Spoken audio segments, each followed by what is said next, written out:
wasn't so long ago in the history of man's voyage toward a better world that ships were carrying eager passengers toward the shores of a new nation that was just in the building. Our forefathers were constructing the foundation of this nation by interlocking inseparably the blocks of our political and economic freedoms.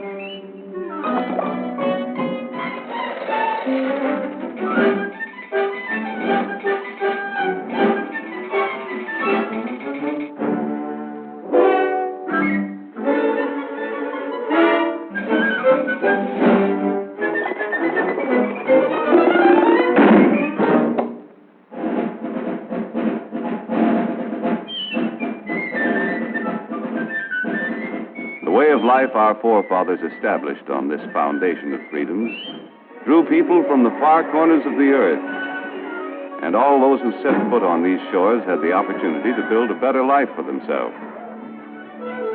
Even young Jonathan, an unskilled lad from across the sea, hoped to find a job where he could progress according to his ability and enterprise.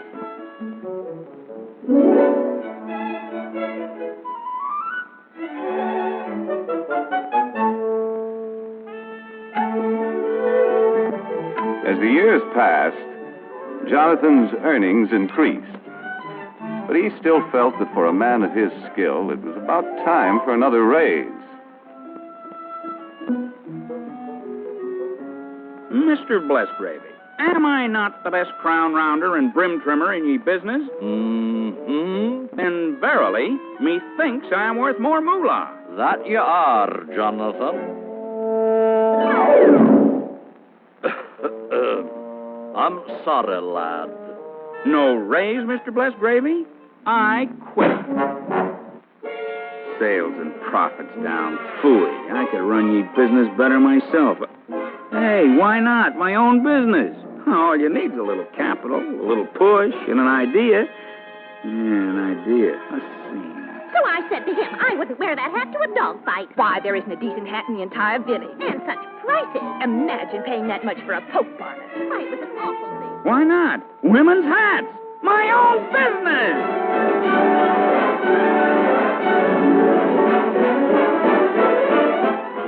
Fortunately, Jonathan was thrifty enough to keep a little nest egg for such an emergency. Well, the cost of the building took care of the nest egg. And there was nothing left to pay for the necessary tools and equipment. But happily, Jonathan had a good reputation. And, as his idea promised a profit, his friends and neighbors were willing to invest some of their savings in his new business.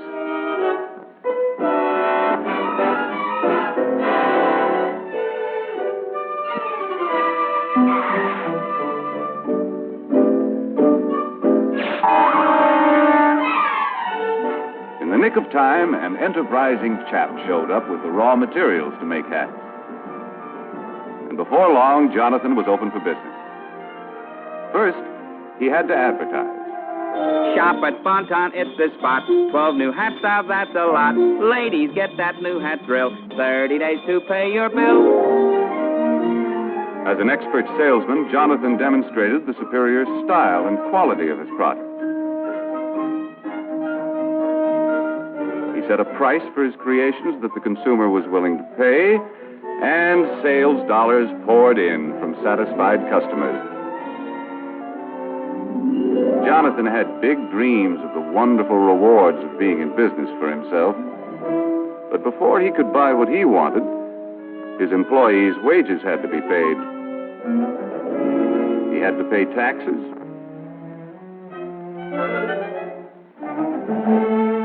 And his friends who helped finance the business had to be paid a return on their investment. When all of his bills were paid, Jonathan had to exchange his big dream for a little dream. Mesdames, mademoiselles, it is the privilege of Alphonse, hat stylist to all the grand heads of Europe, to bring you hats with style so chic, a quality magnifique, and a price, ooh la la, so low. Come one, come all to the grand opening. To meet competition, Jonathan had to plow part of his profits back into the business to develop a better hat. If customers approved the quality, style, and price of Jonathan's new designs, he still could make his dreams come true. With the passing years, this strong foundation of freedoms protected the dignity of the individual and his family, gave everyone the right to worship as he pleased, and promised anyone with ability and enterprise the opportunity to participate in the building of the American way of life as we know it today. A way of life that depends upon millions of thrifty Americans who send a portion of their savings to work in our business system each year. People from all walks of life, workers, farmers, housewives, all of us send our dollars to work in our business system in the hope of earning dividends or interest on our investments.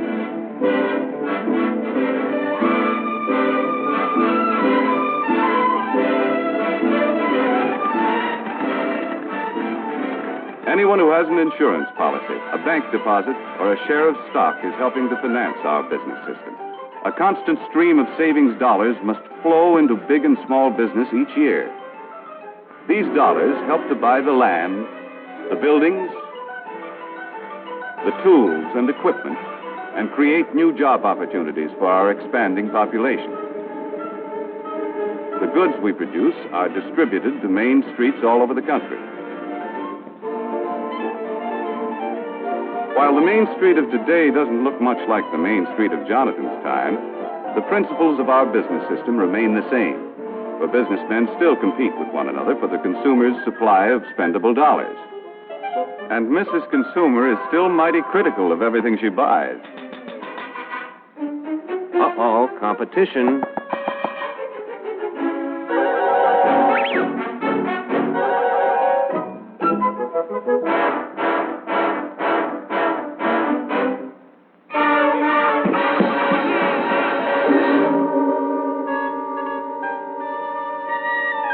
The management of every business has a continuing problem to improve their product to stay ahead of competition, or else.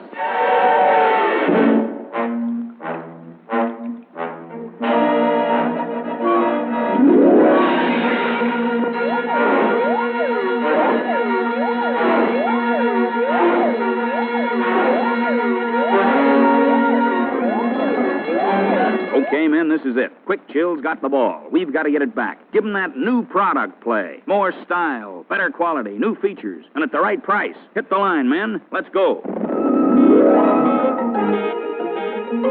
Micrometer, wrench, file, caliper, slide rule.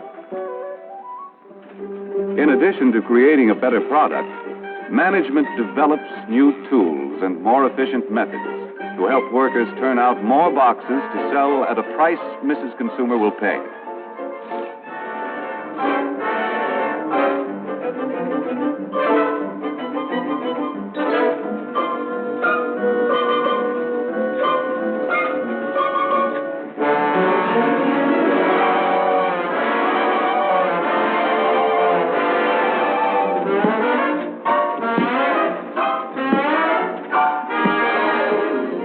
New features about this better product are advertised to point out its competitive advantages.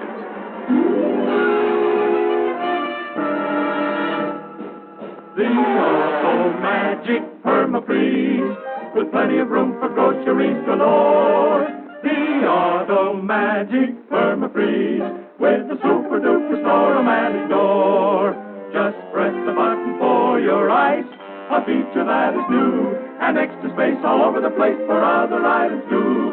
In the Auto Magic Perma-Freeze, so see your dealer right away. Get a Perma-Freeze today. Ah, yes, dear lady. Perma-Freeze is your kind of refrigerator. High quality at a low price. Sales dollars from satisfied customers once again flow back to Perma-Freeze. A successful business must have enough sales dollars coming in to enable management to pay the expenses of doing business, such as salaries and wages, materials and supplies, research and product development, plant maintenance and repair. In addition to all of these bills, management has to pay taxes to local, state, and federal governments. Any money that's left over is known as profit. Wise management plows part of it back into the business. The remainder of the profit is paid out as dividends.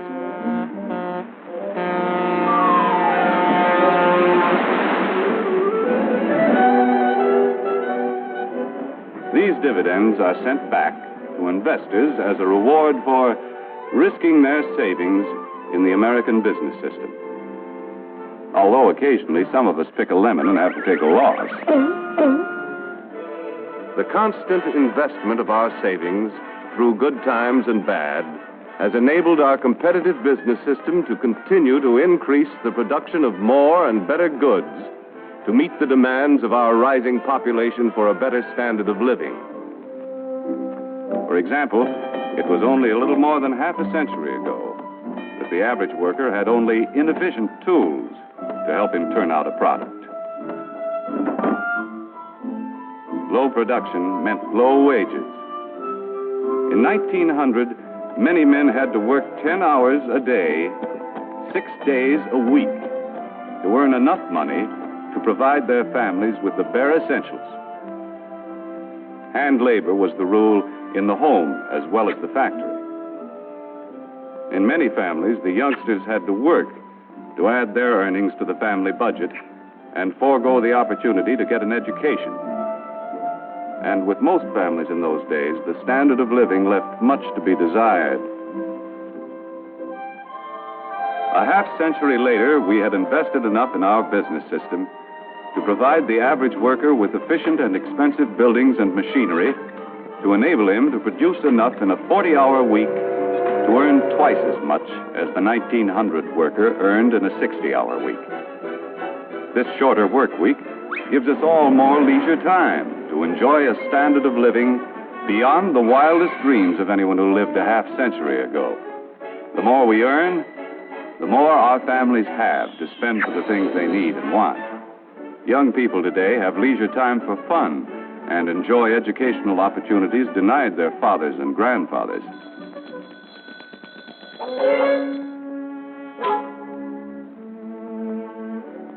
And fortunately, we have been able to raise our standard of living without sacrificing the spiritual side of life, which means so much to the American family.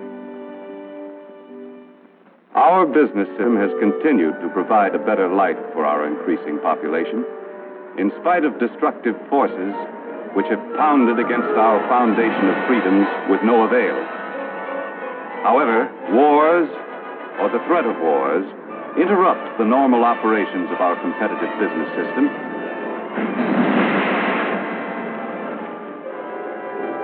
and may result in government controls which crack essential blocks in our foundation of freedoms.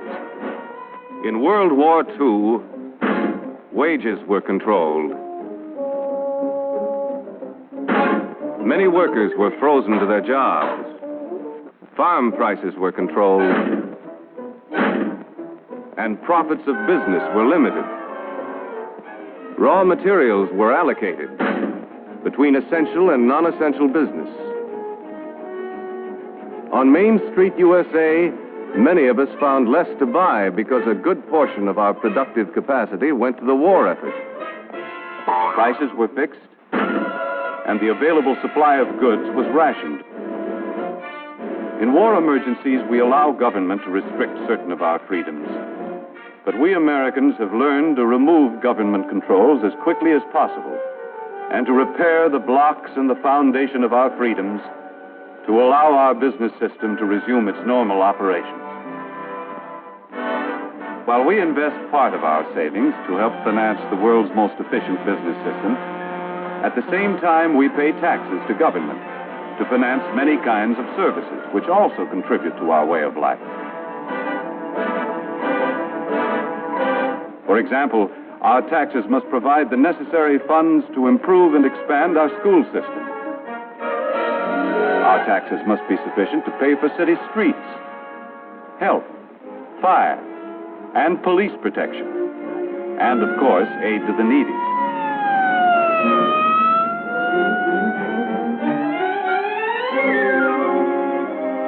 Our state taxes help pay for highways, educational institutions, and, among other things, help to finance important experiments to increase the productivity of our farms. Our federal taxes pay for irrigation and reclamation projects, for national parks,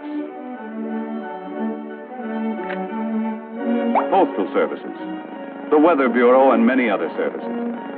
Our taxes have to pay for the enormous cost of past wars and provide the funds for a defense program which will ensure the safety of our country. In addition, all of us should be willing to pay whatever taxes are necessary to enable efficient government to improve or expand any essential service.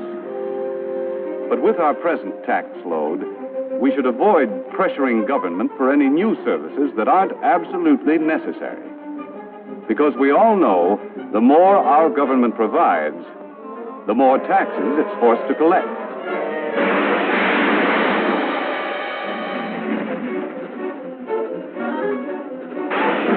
None of us can escape. Big business, small business,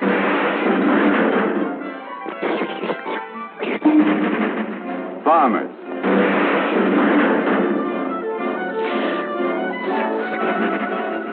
workers,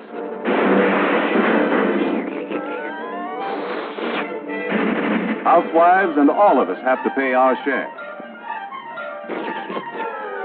Demanding more and more from government could create a tax burden heavy enough to crack essential blocks in the foundation of our business system.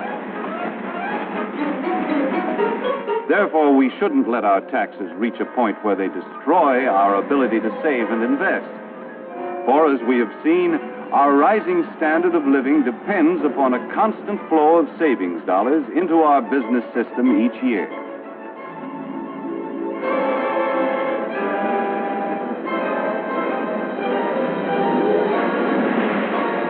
In the future of our country, waves of destructive forces will continue to batter against our foundation.